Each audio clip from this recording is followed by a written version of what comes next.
6 seconds. Now you got to do something. Service from 15 feet away. Welcome to Time Out with Chad Bell. Each show will find and interview the best of the best. Often in sports, people only hear about the stories of perfection and believe that there is a formula to becoming successful. The stories you'll hear here are just as great, realistic, and more importantly, attainable. We want to focus on empowering youth, coaches, athletes, and everyday persons to show that they too can overcome obstacles against all odds. This is Time Out with Chad Bell.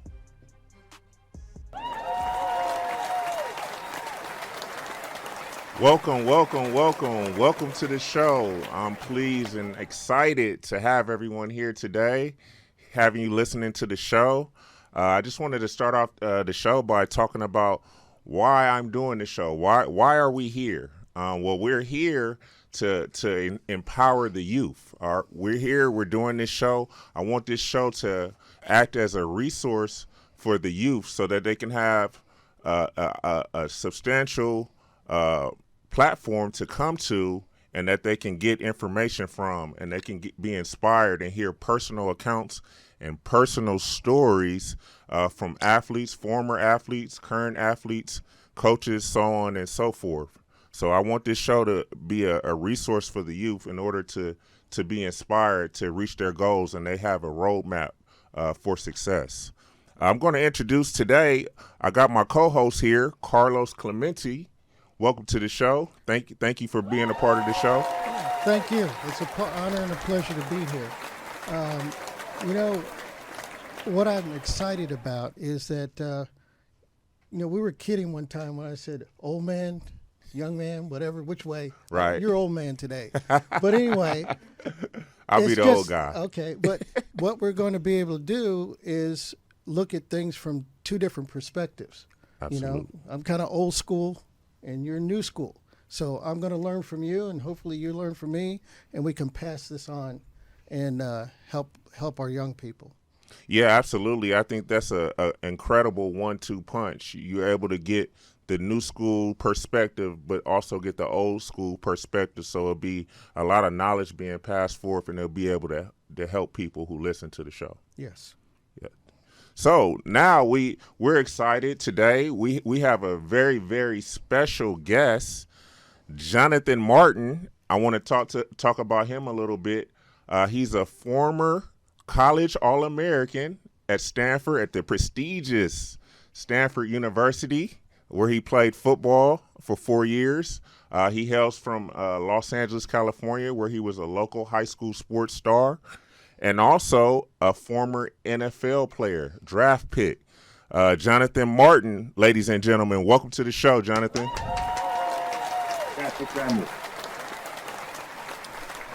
We're so excited to have you on the show today, Jonathan.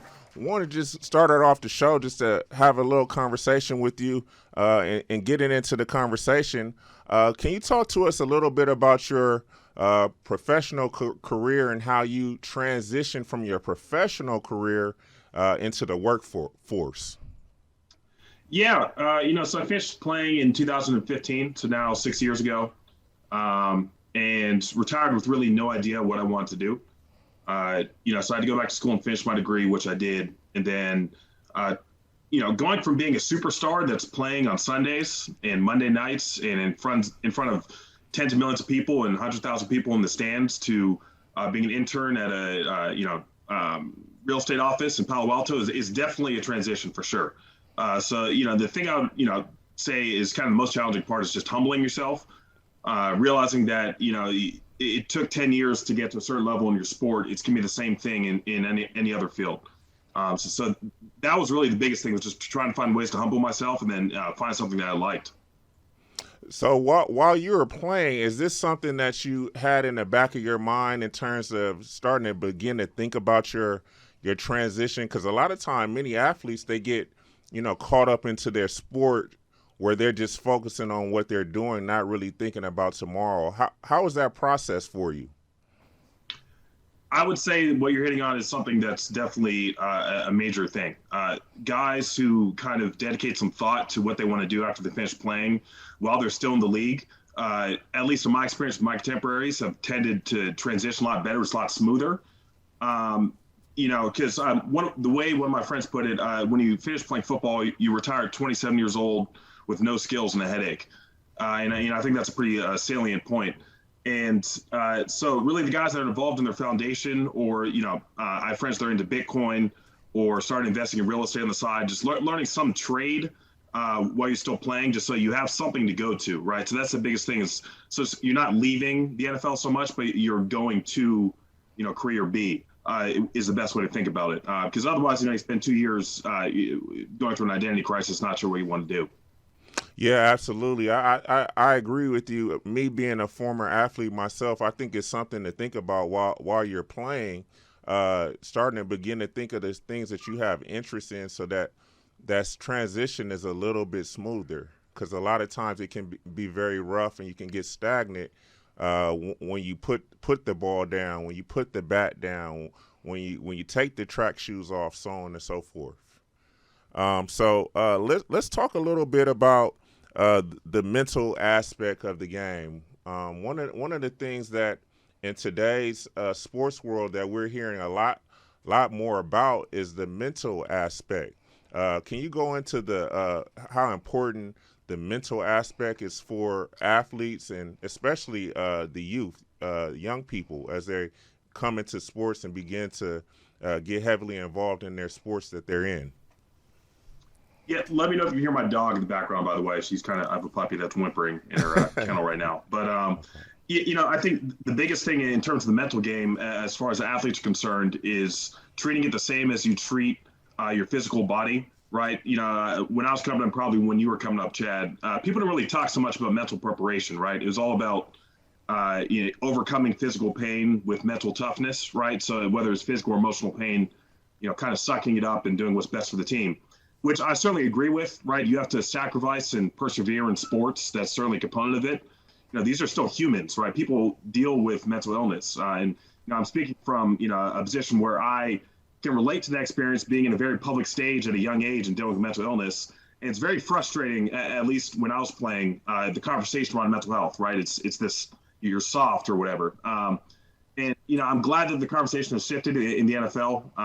The NFL is a health and wellness initiative. They have a couple commercials running where there's current players like stars, I think one of the Bosa brothers and some other guys, talking about how they see a therapist and deal with depression and anxiety, which I think is so important, especially when it comes to kids, right? I remember recently seeing an article that something like 1 in 3 collegiate athletes will deal with a major depressive episode at some point. And these are avoidable things. These are things that can be addressed. It's just we're still in this kind of archaic method of coaching, right, where you just harangue and beat up on a player for being soft if they're not performing how you don't want them to. I would really advocate for, a different approach in treating a mental injury the same as you treat a physical injury. Jonathan, this is Carlos. How you doing? All right. When I was younger, when I played sports, baseball, football, the emphasis was on the sport and never on the mental side of it. Just what can you do physically? And what I'm finding over the years, even though I don't play anymore, mentally, you think you can still do something, but your body keeps telling you something different. How did you make that transition to know that, okay, it's time. Let me focus on something else? Yeah, people call football a contact sport, but I would call basketball a contact sport and football a collision sport, right? So once you get to the NFL, like after the first week of camp, everyone on the roster has some sort of injury, right? Varying severity. By the time it gets to the Super Bowl, literally everyone you see on the field is beat up, probably has multiple, fairly significant injuries. From my own personal experience, I was lucky generally during my years playing, not having major injuries, but you definitely feel an accumulation of wear and tear, right? Knees or elbows as an offensive lineman or me more specifically lower back. And I always told myself that I never wanted to be in a position where I had to take painkillers to get through Wednesday practice in the NFL or I have to take painkillers just to get through games on Sunday. I was okay if it was like a spot treatment thing, like, I just sprained an ankle or something, but like to have to consistently medicate myself just so I can deal with the pain in the NFL was something I was not okay with. So really the inflection point for me was realizing that I have a fairly significant back injury and they're still trying to make me play. and just not really having the same passion for the sport that I used to. So when you're not all in with a sport like football, then it's really time to hang up your cleats. Now, one thing I wanted to talk to you about, and I know things are have changed a lot over the years, and the NFL and the collegiate levels and the high school levels and the Pee Wee League levels, they are becoming more aware of the issues that are there. How much has it changed over years since your retirement up until now in terms of addressing these issues and actually putting initiatives together? It does seem like the tide has shifted. You do have major athletes talking about struggling with mental health. Brandon Brooks, an NFL offensive guard, a guy I trained with, way back in 2011 for the NFL draft, talks about he dealt with an anxiety disorder. This is a guy that's a multiple-time Pro Bowler and All-Pro. So the conversation has shifted, and as it pertains to younger players, I think the biggest thing is I really advocate for waiting to play football until high school. I think a lot of the same skills that apply to football can be developed in wrestling or in soccer or basketball in terms of foot quickness or hand-eye coordination, just because it does beat up on you so much physically.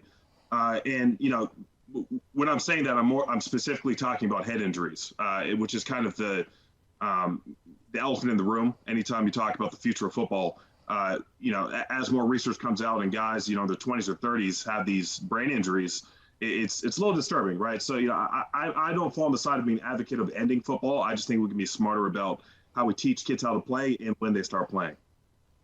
Definitely. I really agree with you, because now you see, for so many years, you have so many young people at a young age putting 8, 7, 6 years old, putting on pads. It's just not something that is safe.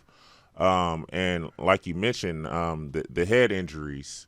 So I believe if we continue to have these discussions, these medical discussions, I think that can improve. You mentioned that you recommend putting on the pads, playing the tackle football, waiting until high school. Talk to me a little bit more. Let's dig a little bit more into that. Why do you feel that way, and what should be done prior to that? Are we talking like flag football, touch football, something of that sort? Yeah, the primary consideration is avoiding concussions when your brain is still developing, right? That's the main goal. And sure, your brain develops until you're 26 or 27. I'm not a doctor, but I've talked to doctors about how these injuries can affect you. And just avoiding the pounding heads, prior to high school, when you don't need to have Pee Wee football to be a talented football player that could then play in college and maybe in the NFL. I'll use the example of any number of basketball players, power forward types, that forego a college football career and don't make it to the NBA and decide to play football and turn out to be NFL superstars like Antonio Gates, or a guy from my high school, a guy named Eric Swope, who played at Miami and played 5 years in the NFL at tight end, having never played tackle football before. Right, his first time playing tackle football was in the NFL. So I guess the point I'm making is the skills in terms of catching a football or being coordinated, being able to run a route, or being able to play with leverage, right, playing low and getting under a player or tackling. These are things that can be generally developed in other sports, namely wrestling. Like if you want to be an offensive lineman, wrestling is a great place to start.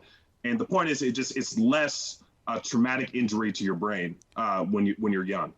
But how are you going to educate society? All right, it's been the same forever, and it's they're changing, like for football, they're changing the rules, like for leading with the head, etc. Those type of rules, but overall, that mentality is still there. Football is this tough sport, and you have to be tough to play it. All right. Some people complain about football now, saying it's too soft. Right? So how are we going to educate people to change their minds? I think an easy parallel to look at is boxing. The original term for CTE, which is the brain injury that football players and boxers and wrestlers, other people will get, WWE wrestlers. Originally was recognized in the 20s in boxers, right? And boxing was like the America's sport 100 years ago, right? And now when you think about the folks that box, it's mostly been pushed to the margins, right? People that don't have a lot of other options. And I ultimately see football potentially heading in the same direction, right? If you could detect CTE in a 13-year-old kid that's playing Pop Warner with some sort of device, right? Current technology you can't detect in living people, but once we can, like, who's going to let their kid play unless this is the route to, X end goal? And in the same breath, I will say that football is an opportunity creator. I think there's 85 Division I scholarships per team and 110 roster spots total, including walk-ons. Right, that's an opportunity, right?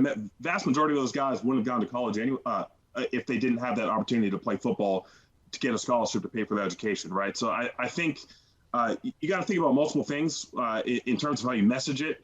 And when I think about, the NFL rule changes to avoid spearing or using your helmet, for me, it really reminds me of California to fight climate change, outlawing plastic straws, right, or discouraging plastic straws. Like, what difference is that really making? Like, it's still the same. The structure of how we do business is still the same, right? There's still catastrophic injuries all the time in football. Guys are still getting CTE and having issues. So fundamentally, football cannot be safe. So I think we just need to understand that, this is the cost of doing business. And I think any number of people would still be willing to play. I just think that we need to have more open conversation about it. It's not just going to be a bad knee you're going to have when you're done playing, when you're 28. You're going to, you could potentially have some brain injuries too. Yeah, I've been knocked out before. So back in those days, they just told you to stay up for 24 hours.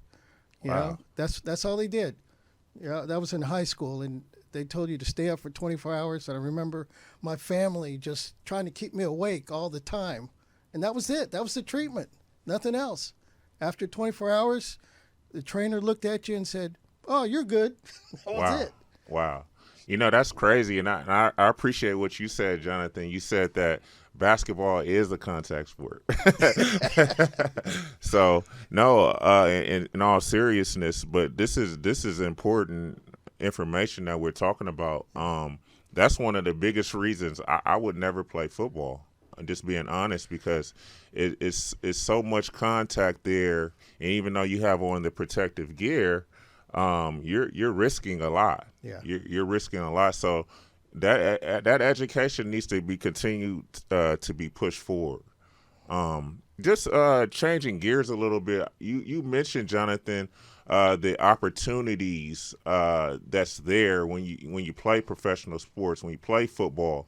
A lot of young men play football with the opportunity of making it and going to the NFL, which is a good financial payoff. So one of the things I wanted to talk to you about is that financial literacy. What are your thoughts on financial literacy and how you need to manage your money that the youth can take with them so that they can understand the structure of how it works? I think ultimately the earlier you learn what compound interest is and how to file your taxes, the better. Like, honestly, just those two concepts alone will give you an idea of why it's important to save money later on. And I didn't learn these things until my mid-20s when I was already in the NFL, right? Despite having gone to a school like Stanford, right? And it's because you never taught, the benefits of investing and the different asset classes you can invest in, and why compound interest is so powerful over a long time horizon, right? So, that money you make in your early 20s, which is when a lot of these athletes are, it's going to be their peak earning potential in their life, potentially in their 20s. The power that money has if you save it, invest it in things that compound with some sort of rate of return. And in terms of ways to learn, that's honestly one of the things that I've been giving a lot of thought to. Like, how do you put resources in the hands of the youth so that they, can learn about these things, right? Because ultimately, when you get to the NFL, you can look up online how much every player is making salary-wise, right? So you're going to encounter some potentially predatory forces, and it's important to kind of have a firm grounding of what is a sound investment and what's not, right? And being able to parse through and actually understand what's happening when you give your money to a financial advisor and they're investing in an index fund or they're investing in real estate. Just having that understanding at an early age really will pay a lot of benefits, the long run. How do you handle peer pressure? Okay, it's not only your financial advisor, it's your friends, it's your relatives, it's all these people who are all focused on you. Some are trying to go along for the ride. Some are trying to help you along the way. How did you handle it? How do you handle it now?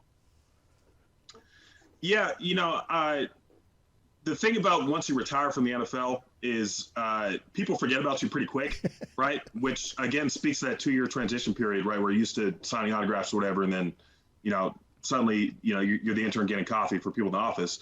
And I think biggest thing, honestly, is staying true to yourself, and having a plan, right? So in my experience, really just leaning into family members that I trusted to give me advice, and just knowing that that's going to be a part of what comes with it, right? There are going to be some forces, people reaching out to you on social media, to invest in, a nightclub they're trying to start or whatever, right? And just being able to know, like, parse through what's a good opportunity, what's not, is crucial to avoid mistakes. So Jonathan, I'm 21 years old. I went to Stanford. I got drafted in the second round. I got this money at my fingertips. What's my contract like? Am I getting paid once a month, twice a month? Am I good for life? Or like, what's my life like? What is that like? It's a pretty incredible moment. I'm sure you can relate to this, Chad. Like, when you get your first paycheck as a professional athlete, signing bonus or whatever it is, and then how you're paid in the NFL, it's weekly or every 2 weeks. So you have a check in your locker, right? And rookie salary when I was in the NFL was, I don't recall the exact number, but I think it was maybe like 35 grand a week, right? And then but right next to you, I was right next to or close to a wide receiver who had just signed like a $60 million contract, and his paycheck every 2 weeks was $1.9 million just sitting in his. That's a lot of money. So it is a lot of money, and when you're young, you don't fully realize like the relationship between like work and money, like unless you've worked jobs prior to being a pro athlete. But a lot of athletes haven't, right? Mm-hmm. They call it the conveyor belt.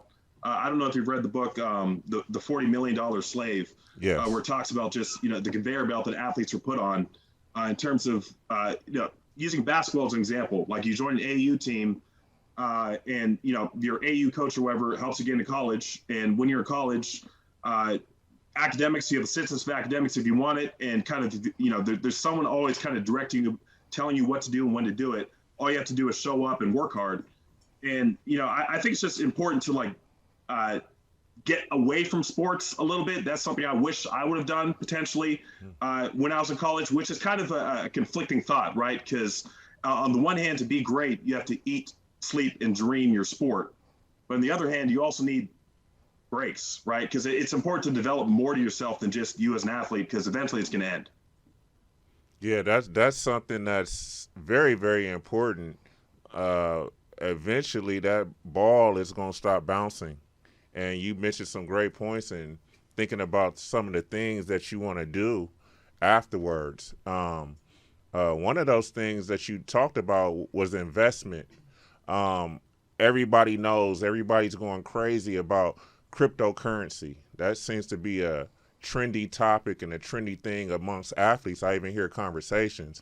Is there some thoughts there from you in terms of crypto and what's happening in crypto, and your thoughts on athletes taking a look into cryptocurrency? You even have some athletes who have requested from their teams in different sports, NFL, NHL, NBA, to be paid in Bitcoin, to be paid in Ethereum. What are your thoughts on that? So first of all, quick disclaimer, none of this is financial advice. I am the biggest Bitcoin fan. I just finished this book called The Bitcoin Standard. So my experience investing, I had a little bit of time at some institutional shops, and then I've mostly invested in real estate over the past few years.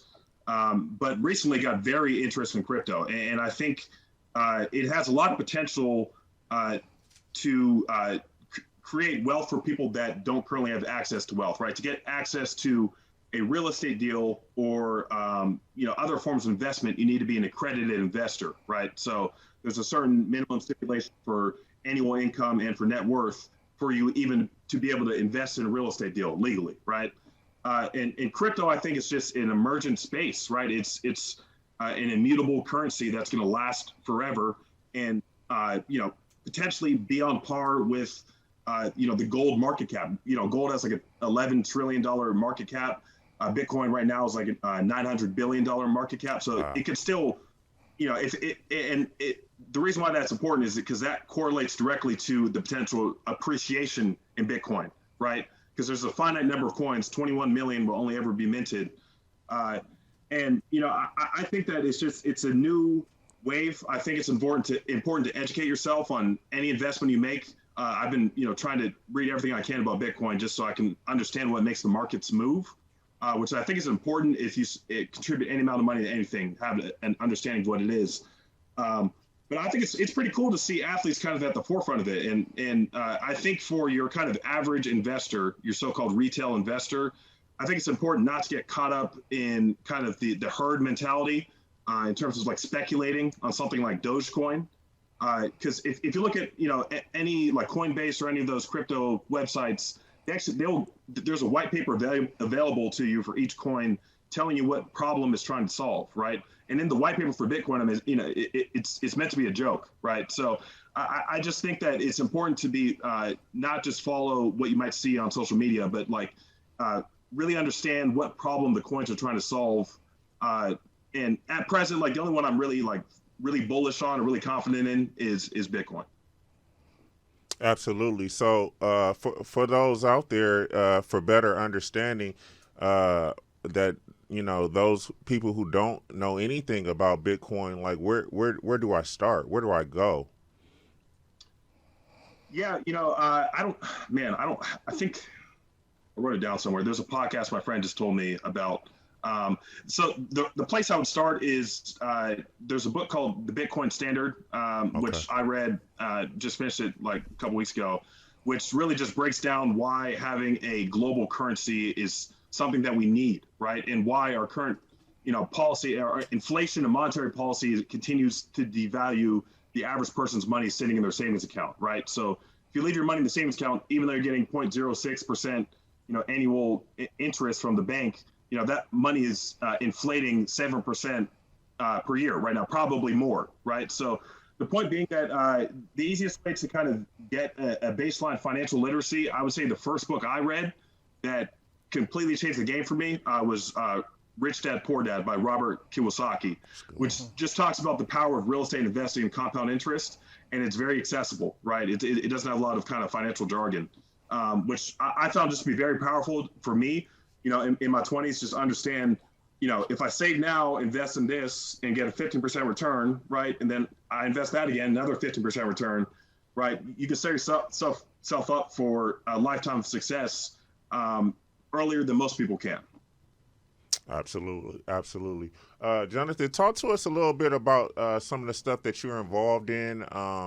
Any kind of companies you may have started, any kind of speaking you're doing currently that you have going that the listeners can know about? Yeah, so I'm very passionate about mental health and being smart with your head when playing football. So, I worked with the Concussion Legacy Foundation, Chris Nowinski, doing a few things with them related to raise the profile of their work and their organization.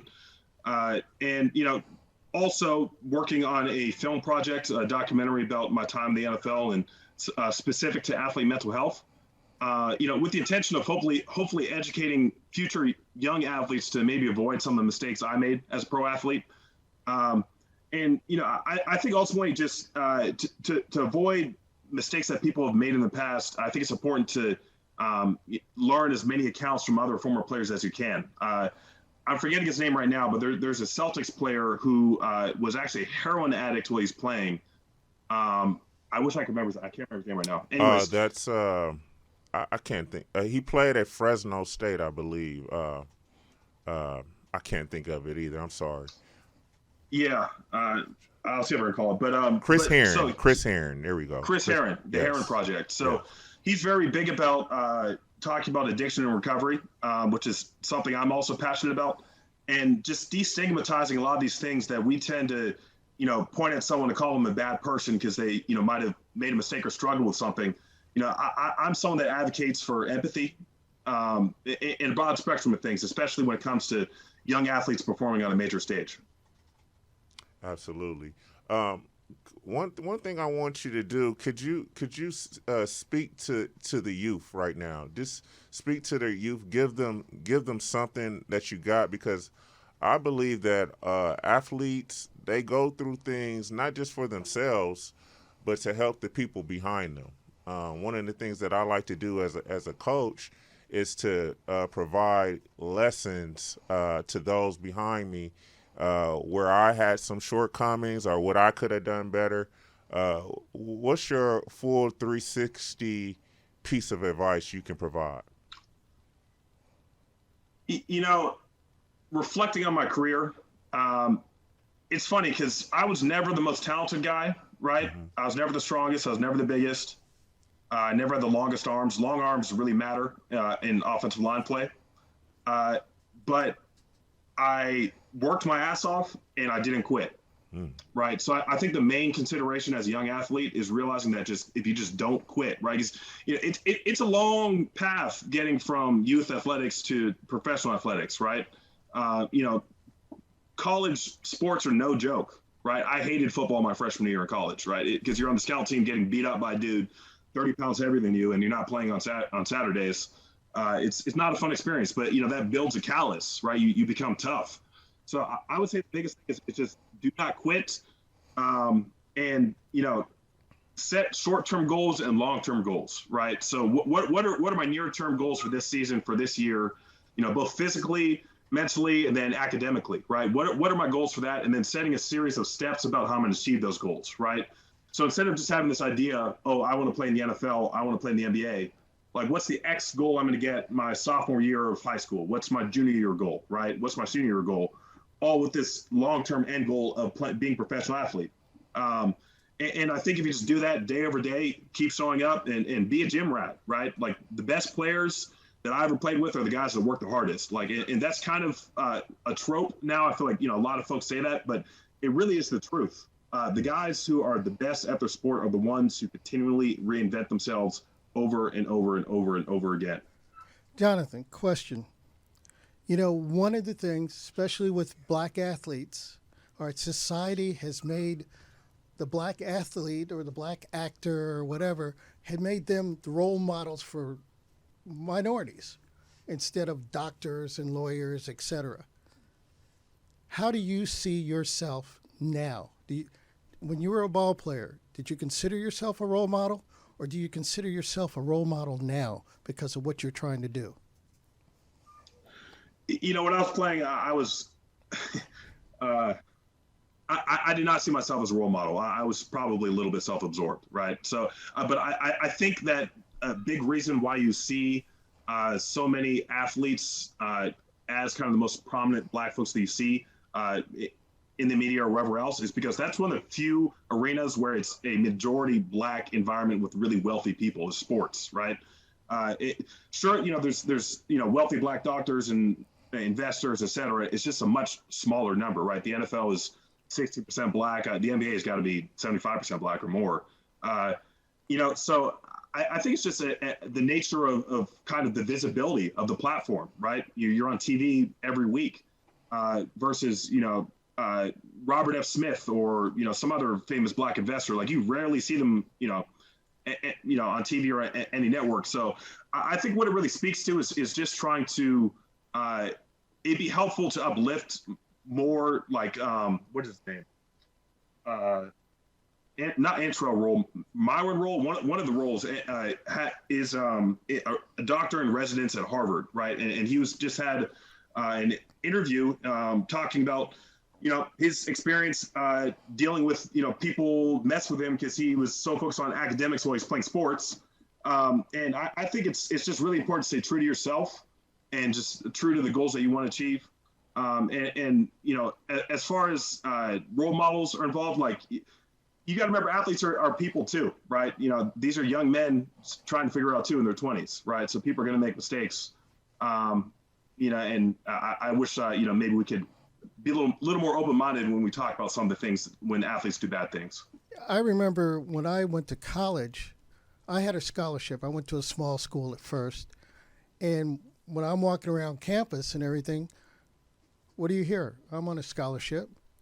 First thing everybody said, "Oh, sports?" I said, "No, academic." "Oh." I went, "Yeah? Why did you automatically assume sports?" But that, so I don't know if that happened to you when you were in school, but I found that kind of disturbed me over the years, that people kind of labeled me this right away without giving me a chance. So can you speak to that or your thoughts? Yeah, it's an unfortunate reality. And it's funny because I've had that same experience, and when I say, people ask me, when I say I went to Stanford and people ask me, did I play sports? I say yes. And, it's the truth, but there's so much more to what I accomplished or how I developed as a person, during that time of my life. Right. So I think it's an unfortunate reality. It's just some people are closed-minded, and really just having tough skin. Right. Because I think that, folks don't realize the amount of work you have to put in as a high school athlete to get a Division I scholarship. And then once you have that scholarship, how much work you have to put in to keep it, right? It is a full-time job, right? I had like 2 weeks off a year, right? When I was in college. So I think just really, really staying true to yourself and confident in yourself, and realize that it's just people that are jealous of you. Like you have a rare skill, and that, ultimately shouldn't let it get to you. Yeah, absolutely. Real quick, let's touch on that a little bit, because I want the listeners to understand that it's not easy getting into Stanford. Like, you just can't only be a good athlete and you get into Stanford. You have to be a good student as well, correct? You went through that process. So obviously you're proving that you can do both. You can be a highly achieving student and athlete. It's got to be important to you. Is the only thing I can say. It's got to matter to you as much as it matters. Getting good grades has to matter to you as much as it matters to you that you perform on the field or on the court. Just because in the long run, again, this is short-lived. This career is short-lived. You will retire and you'll still be young and you'll still have to do whatever you want to do next. That's even if you go to the pros, right? Which a very small percentage of people end up going on to be a professional athlete, right? So having that firm base and treating academics the same way you treat sports is competitive, right? I'm the one that's going to get the best grades, and being able to reject the peer pressure, right? People that saying that you're a nerd or whatever, it's not cool to get good grades. Like, well, just keep in mind that nerds are the ones who become the CEOs, right? So if you want to be a well-rounded person and ultimately empower yourself to have a career after sports, paying attention today to your academics and tomorrow and each day after that is of critical importance. Absolutely. Once again, we're very thankful to have you on the show. This is our first episode, so I believe we knocked it out the park having you here. You provided such great insight in your thoughts in sports and the mental aspect, the physical aspect, the discipline aspect. You mentioned that you have a documentary that you're working on. When can we expect that to be out, and what platform and all that stuff? Could you provide some information with that? Yeah, still in the production process, targeting end of 2020.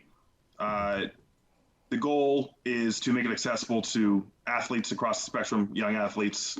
And I had a tumultuous experience in the NFL, right? And I think that there are lessons that can be learned from some of the mistakes that I made, that other athletes who may come from a similar background that I came from, or also deal with depression or anxiety, to maybe make better decisions, is my ultimate goal. And I think we're all in this together, right? So I think it's so important to pass on, things that you learn to the next generation, and that's really important to me. Will you be doing any speaking tours as you promote your movie, your documentary? That's the plan. Absolutely. Where can our listeners contact you via social media? Where can they reach out to you and be a resource if they have any questions or any comments where they can contact you? I am intentionally very difficult to reach. So they can reach out to you, and then I'd be happy. No, I'm just kidding. Well, so you know what that media. means. That means you got to come back on the show. Yeah. I guess that's what that means. Part two, yeah, baby. Yeah. All right. Proud of you, man. You've been through a lot, it. and I see a great young man in front of me here. So, as an old guy looking at this, seeing how I've had friends that you've played with, and you're coming out on top, and that's what's important, and that's what the youth need to see. All right. We've had so many people go down the tubes. You didn't. You fought back, and I'm proud of you. I appreciate that. Absolutely. Jonathan, you're great. You're a champion. You're bold. Once again, we appreciate your time. This has been awesome. I think this episode will be very inspiring to our youth.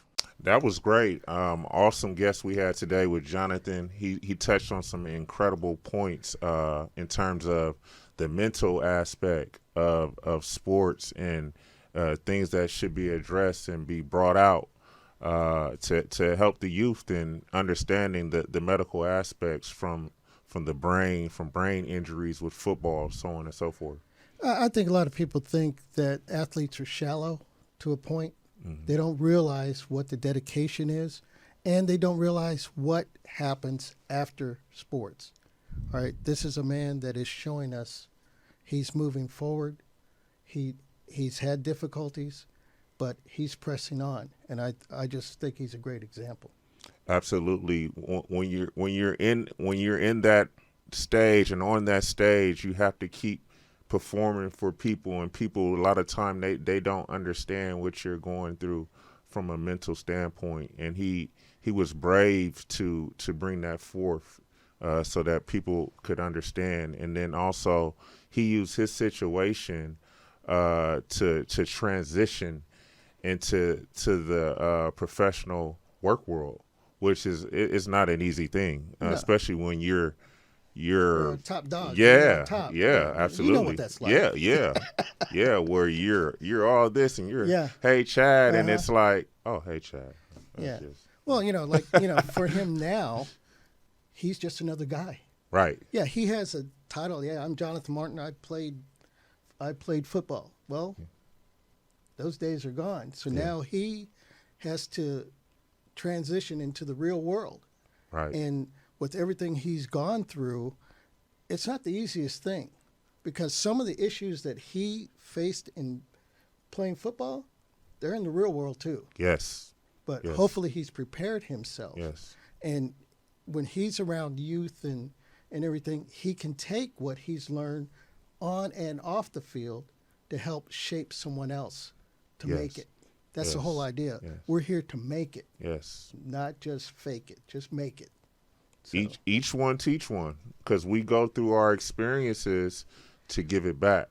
Right. So that next person can have a guide, and they can have something substantial to go off of. A lot of times when you're young and you're dealing with things you don't understand. Like, you don't understand why you're depressed. You don't understand why you're feeling down, or you're too ashamed to tell somebody. It's okay. It's okay to talk about how you're feeling. It's okay. Yeah, I think a lot of people, they put this, lack of a better word, a cross on their back. Right. That we can't say this. We can't say that. You should say that, because that's the only way you're going to get better. Mm-hmm. So. Mm-hmm. And then also just the financial aspect. I liked what he touched on in terms of the finances and understanding, spending your money and things of that nature. So That's critical because that's what all people see is Right. money when they're talking about athletes. They don't see about everything else. So yeah, that money's there, but it's not there forever. That's the main thing that has to be gotten across to young people. That's a short part of your life. Mm-hmm. You got to be prepared for the rest of your life. Right. Well, we're running out of time. That's our show for today. Thank you. We appreciate you listening today. Please like, subscribe, and share the show. You've been listening to Time Out with Chad Bell.